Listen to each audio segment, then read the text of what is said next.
Successe un fatto straordinario.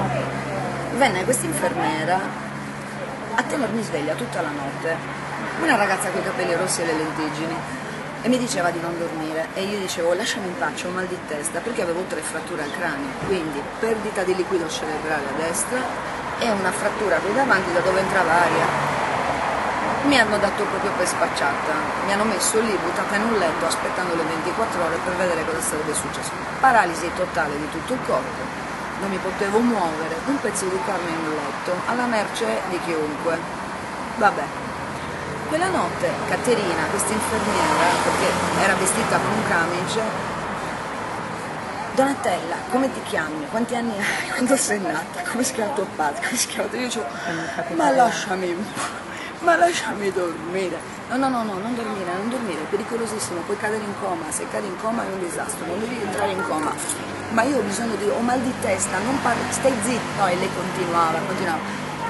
Questo me lo ricordo a intervalli, perché in mezzo a questi intervalli successero altre cose molto particolari nel buio della mia mente, cose che non saprei descrivere. Quando sento i racconti meravigliosi del corridoio con in fondo la luce, io dico sì, va bene, ma anche no, perché quello che ho vissuto io non è stato così, è stata una guerra nel buio.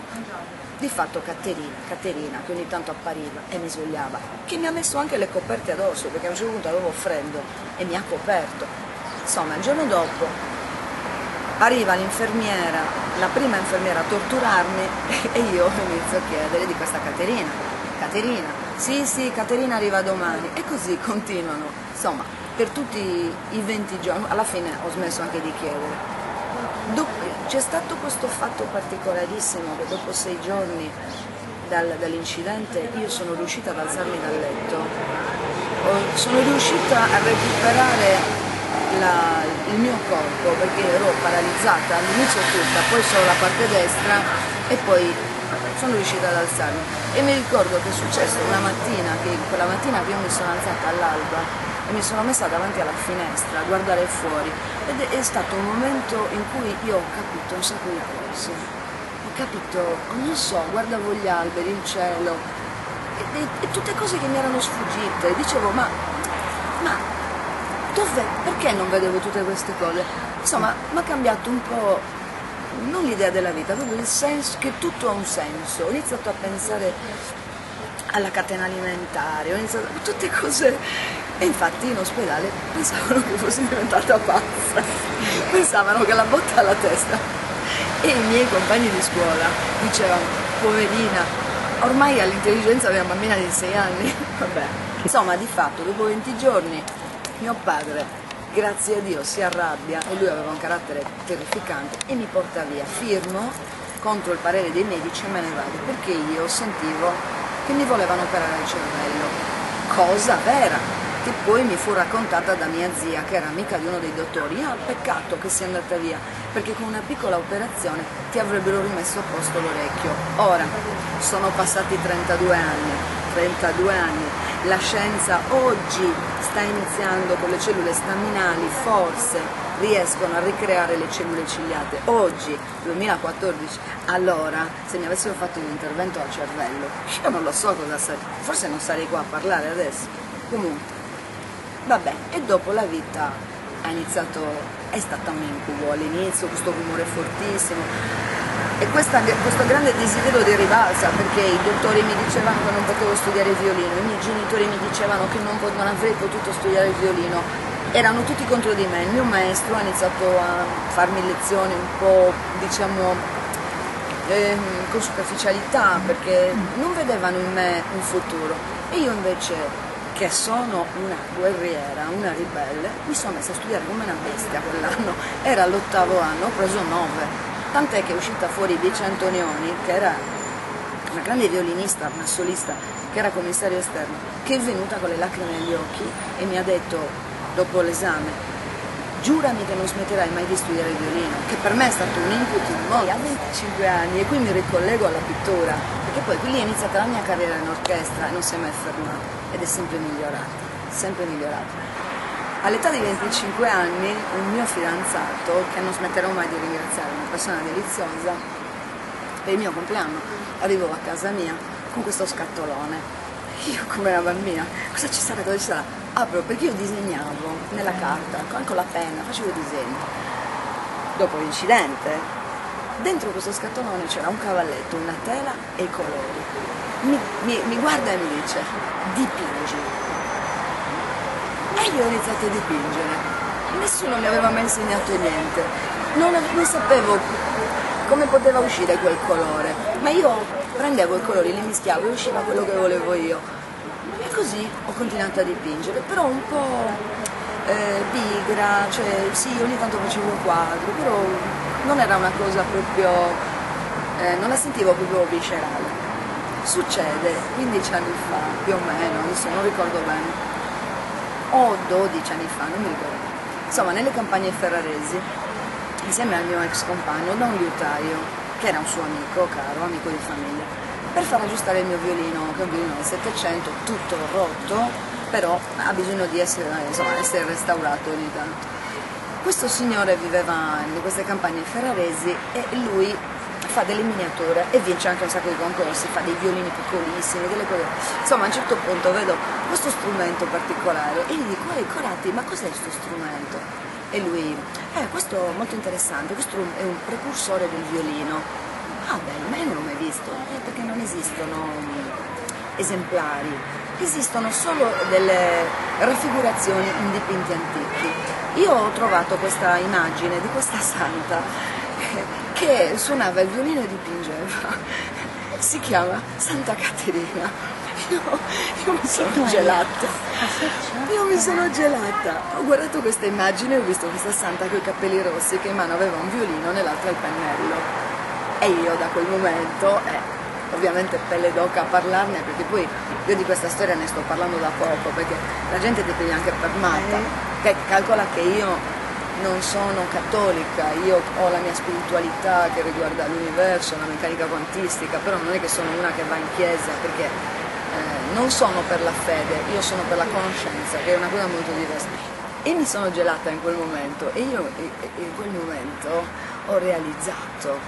Allora sono tornata a Cagliari e mi sono fiondata all'ospedale e ho iniziato a cercare questa Caterina, perché mi ha aumentato, perché io avevo smesso di cercarla. Non l'avevi più rivista dopo? No, io non l'ho mai più rivista, io me la ricordo benissimo, non l'ho mai più rivista. Allora sono andata, ho fatto controllare i registri nell'ufficio del personale, insomma, non è mai esistita.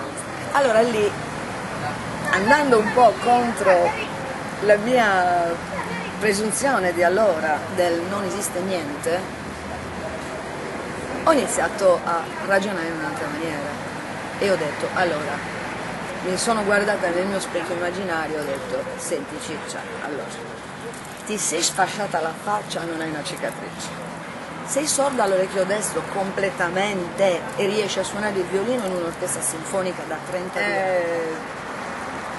Diciamo, una cosa abbastanza, una spinta emotiva fortissima. Ho iniziato a leggere tanti libri e a capire che forse, ma anche sì, non c'è solo questo, c'è qualcos'altro. Perché no? Esistono cose che noi non percepiamo, accettiamo questo fatto. Quindi accettata questa cosa di Caterina, che era questa entità, angelo, entità, come ti pare, chiamala come vuoi, sta di fatto che io ho iniziato a dipingere.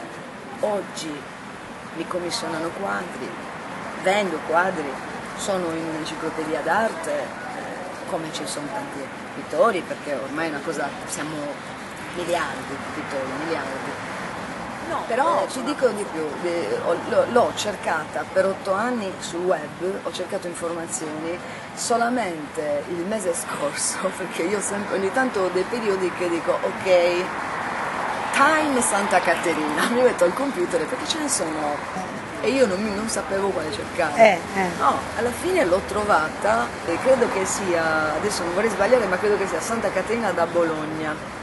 Però ho trovato le notizie, pittrice, quindi è lei che suonava uno strumento ed era un'acquitrice, quindi era lei. Da quando io ho, diciamo, capito questa cosa, ho accettato questa cosa, ho iniziato a dipingere veramente, veramente. E ti dirò di più, andando contro i critici, gli amici, pittori, consigli, gente che mi dice però non va bene, devi fare solo il mio stile, devi trovare il tuo stile. Ma questo è il mio stile, io sono posseduta, dico, io mi prendo in giro, dico, sono posseduta da entità di pittori del passato, tipo gli ultimi quadri che sto facendo in stile impressionistico. Ma che ne so io? A un certo punto ero lì, sento mio fratello alle spalle, perché io dipingo nel laboratorio di Walter, sento mio fratello alle spalle che dice, ma che figata, ma cosa stai facendo? E io ero lì col pennello che ho iniziato a dare colpi alla tela, che non ho mai dipinto così. Ed è uscita questa cosa, e ho detto, guarda cosa è uscito fuori, che bello, sembra un Monet, ho detto. Scusami, la mia operatrice Shatsu, io le volevo fare un regalo, e siccome è un amante del bello, gli ho detto, ti regalo un quadro, ti faccio un quadro. Ah, che bello, mi ha detto, lei è una persona dolcissima, che bello, e fammi tanti fiori, mi piacciono i fiori. E io che dipingo altre cose, io dipingo le rane, le giraffe. Però anche molto verde, molto sì, colore. Però non avevo mai fiori. dipinto cose proprio così, no? E allora, qui stavamo parlando e mi ha detto, guardami le orecchie, mi ha detto, le vedi le mie orecchie? Guardo le orecchie, effettivamente era un po' tipo il signor Spock di Star Trek, erano un po' punta, no? E mi dice, perché io sono una principessa elfica, è fighissima, io sono una principessa elfica, ok, la sera vado a casa, boom, la mia visione notturna e mi immagino questo paesaggio, il regno di Calma, con la K, perché il suo cognome inizia con la K, e faccio questo quadro col castello, da lì sono partita. Le signorine nel web che hanno visto il quadro e hanno letto, perché io faccio i video dei miei quadri, no? Dei quadri con il working in progress, alla fine ho scritto nel regno di Calma si sveglia la natura, i folletti cantano, giocano, perché si sentono le voci dei bambini nel video, aspettando l'arrivo delle fate.